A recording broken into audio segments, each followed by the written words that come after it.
¿Jesús es un rey eterno o solo fue un buen profeta? ¿Quién es y qué debería significar Jesús para tu vida?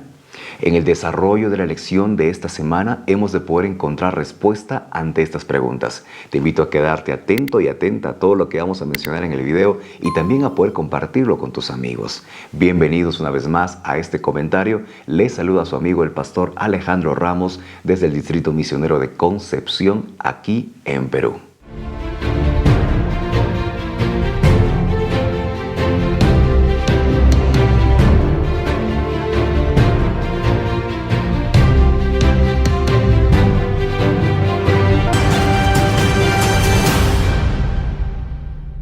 La lección para el día domingo lleva por título El pastor divino y abnegado. Dice la palabra de Dios en el libro de Salmos, el capítulo 80, del verso 1 al 3, lo siguiente. Pastor de Israel, escucha, tú que pastoreas como a ovejas a José, tú que estás entre querubines, resplandece, despierta tu poder delante de Efraín, de Benjamín y de Manasés, y ven a salvarnos. Dios, restáuranos, haz resplandecer tu rostro y seremos salvos. Aquí el salmista logra identificar a algunos personajes. Él identifica a Jehová, a Dios como el buen pastor, y también logra identificar a su pueblo como sus ovejas. El buen pastor va a procurar siempre el cuidado integral de cada una de sus ovejas. Y esto lo vemos plasmado de manera muy interesante en el libro de Juan, capítulo 10, del verso 11 hasta el 16. Yo soy el buen pastor su vida da por las ovejas. Pero el asalariado, que no es el pastor, de quien no son propias las ovejas, ve venir al lobo y deja las ovejas y huye. Y el lobo arrebata las ovejas y las dispersa. Así que el asalariado huye porque es asalariado y no le importan las ovejas. Yo soy el buen pastor y conozco mis ovejas, y las mías me conocen. Así como el Padre me conoce y yo conozco al Padre, y pongo mi vida por las ovejas. Tengo además otras ovejas que no son de este redil. A esas también debo atraer. Y oirán mi voz, y habrá un rebaño y un pastor. Saben, amigos, aquí vemos identificado algunos detalles extra del buen pastor. El salmista decía que el buen pastor está listo para poder salvar, socorrer, auxiliar a sus ovejas, a su rebaño, a su pueblo. Aquí encontramos un detalle extra importante, que el buen pastor, que es Jesús, que es nuestro Dios, Él también está presto a poder entregar su vida en favor nuestro. Y eso exactamente lo hemos visto de manera muy real, con su muerte en favor tuyo, con su muerte en favor mío. Saben, amigos queridos, Jesús no se contentó con decir, yo podría morir por ustedes, sino que Él prácticamente llevó a la realidad sus palabras, dándonos a entender que lo que Él dijo es verdad, es cierto, es correcto. Dice el texto bíblico que el buen pastor es capaz de incluso dar su vida por sus ovejas, en comparación a un asalariado que solo está allí por un tipo de interés monetario, que cuando aparece un tipo de peligro, en primera instancia sale corriendo. Pero esa no es característica del buen pastor. El buen pastor procura estar allí. El buen pastor, que es Jesús, procura siempre estar allí a tu lado, en las buenas, en las malas y en las peores. Y Él procura tu bienestar, tanto así que Él fue capaz de poder entregar su vida en favor tuyo, para que tú tengas una segunda oportunidad, la oportunidad de poder entregar tu vida a Él y algún día pasar la eternidad con su persona. Saben, queridos amigos, la palabra de Dios también nos enseña, nos instruye en este aspecto, de que aunque las ovejas estén descarriadas, aunque las ovejas estén por un mal camino, el buen pastor procurará siempre poder buscarlas para restaurarlas. Qué buena noticia contar cada uno de nosotros con el mejor pastor de pastores, que es Cristo Jesús. La lección para el día lunes lleva por título, El Mesías sufriente. Dice la palabra de Dios en el libro de Salmos, el capítulo 118, en el verso 22, lo siguiente: la piedra que desecharon los edificadores ha venido a ser la cabeza del ángulo. Encontramos aquí que el salmista menciona a algunos personajes. Tenemos por un lado los edificadores, y ellos se encontraban construyendo algo, pero habían dejado de lado, habían a propósito echado a un costado a una piedra que no era una piedra cualquiera, era la piedra principal, también llamada cabeza del ángulo o piedra principal o piedra angular. Ahora, aquí encontramos una incógnita. ¿Quién es esa piedra angular? ¿A quién representa? Veamos, por ejemplo, lo que dice Pablo en el libro de Efesios, el capítulo 2, el verso 20. Edificados sobre el fundamento de los apóstoles y profetas, siendo la principal piedra del ángulo Jesucristo mismo. Encontramos que Pablo identifica a Jesucristo como la piedra principal, la piedra angular o cabeza del ángulo. Encontramos aquí entonces otra incógnita. ¿Quiénes son entonces esos edificadores que determinaron dejando a un lado a Jesús? Veamos lo que dice el libro de Mateo, el capítulo 21, del verso 42 hasta el 45. Jesús les preguntó: ¿nunca leísteis en las Escrituras: la piedra que desecharon los edificadores ha venido a ser cabeza del ángulo? El Señor ha hecho esto y es cosa maravillosa a nuestros ojos. Por tanto, os digo que el reino de Dios será quitado de vosotros y será dado a gente que produzca los frutos de él.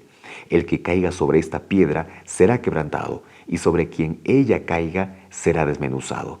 Al oír sus parábolas, los principales sacerdotes y los fariseos entendieron que hablaba de ellos.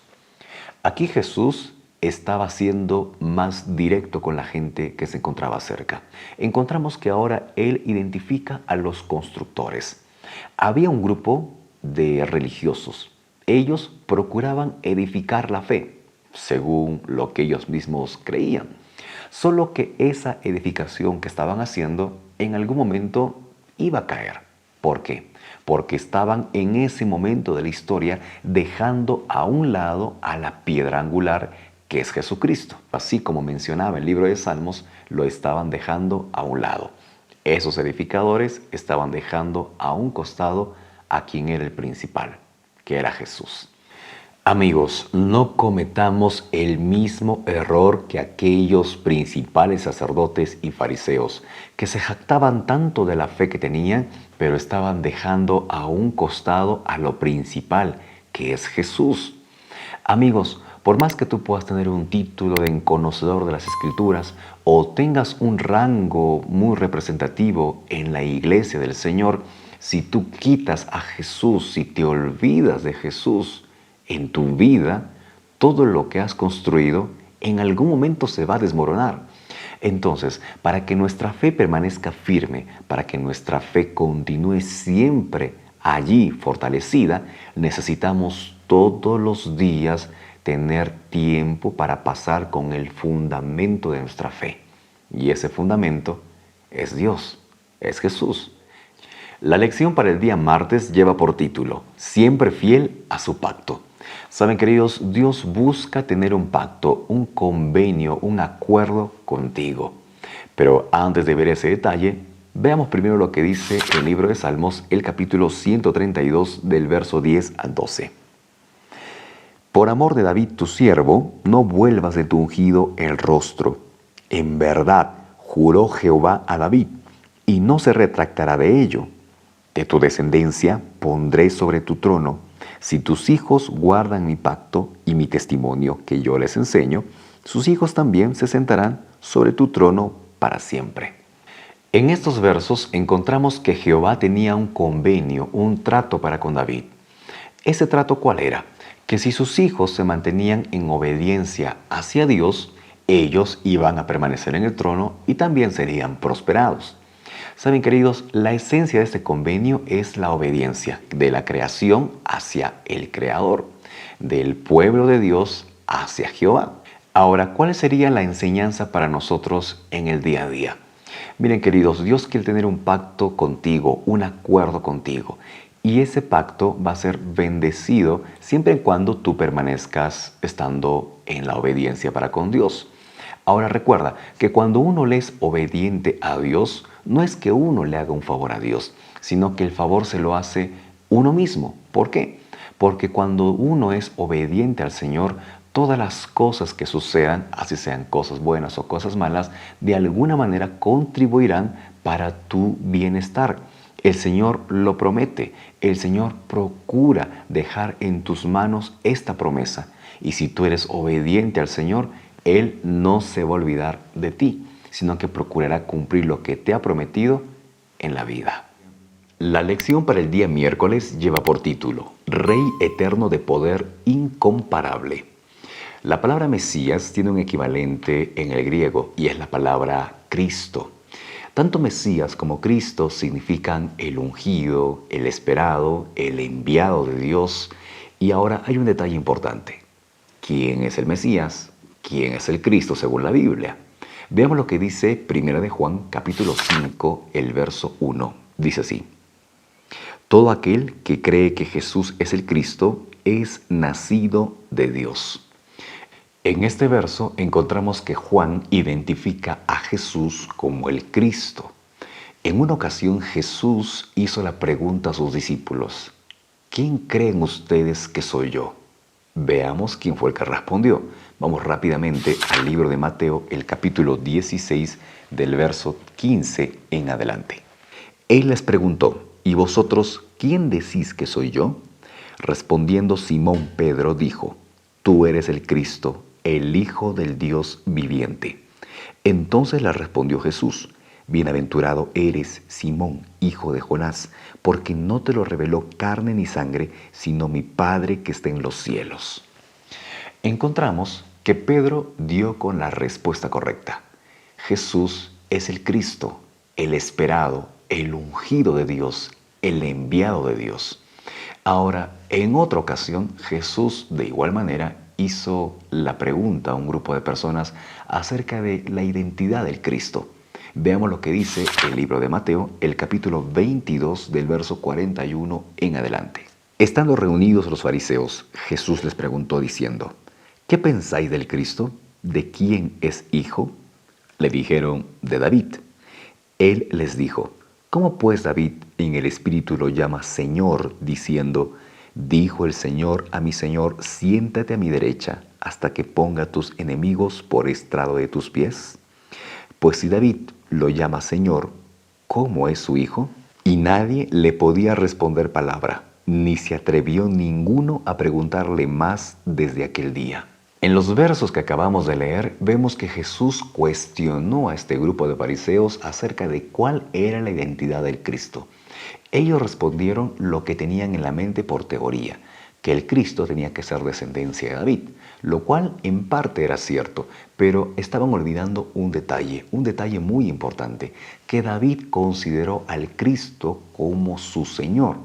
Es por eso que Jesús les recuerda lo que está escrito en el libro de Salmos, el capítulo 110, el verso 1, donde una versión dice así: dijo Jehová a mi Señor, siéntate a mi diestra. Otra versión menciona: dijo el Señor a mi Señor, siéntate a mi diestra. Encontramos por un lado identificado a Dios el Padre, Jehová, y por otro lado encontramos identificado al Cristo, aquel que habría de venir. David no conocía exactamente que se llamaría Jesús, pero la Biblia nos da a entender que aquella persona maravillosa que se mencionó en el libro de Salmos que habría de venir, que también se le califica como Señor o como Rey, encontramos que es el mismo Jesús. Entonces Jesús es preexistente, por llamarlo así, al Nuevo Testamento. No es que Jesús recién Él apareció allí en la historia. Él siempre estuvo presente en la historia de su pueblo. Él siempre estuvo presente en la eternidad. Encontramos entonces, amigos queridos, aquí este detalle importante. El reino que Jesús tiene no es un reino que hace pocos años comenzó. Es un reino que es eterno. ¿Me dejo entender? Entonces, veamos por aquí que tenemos al Rey que ahora ya lo hemos identificado, al Señor que lo hemos identificado que es el Cristo. Este maravilloso personaje desea que tú también seas parte de su reino y Él te está invitando a que perseveres en la fe para que algún día próximo, cuando Él regrese, puedas ser parte de su reino por la eternidad. La lección para el día jueves lleva por título Sacerdote eterno según el orden de Melquisedec. Miren lo que dice el libro de Génesis en el capítulo 14, el verso 18. Entonces Melquisedec, rey de Salem y sacerdote del Dios Altísimo, sacó pan y vino. Encontramos aquí dos características de Melquisedec. Él era rey de Jerusalén y también era sacerdote del Dios Altísimo.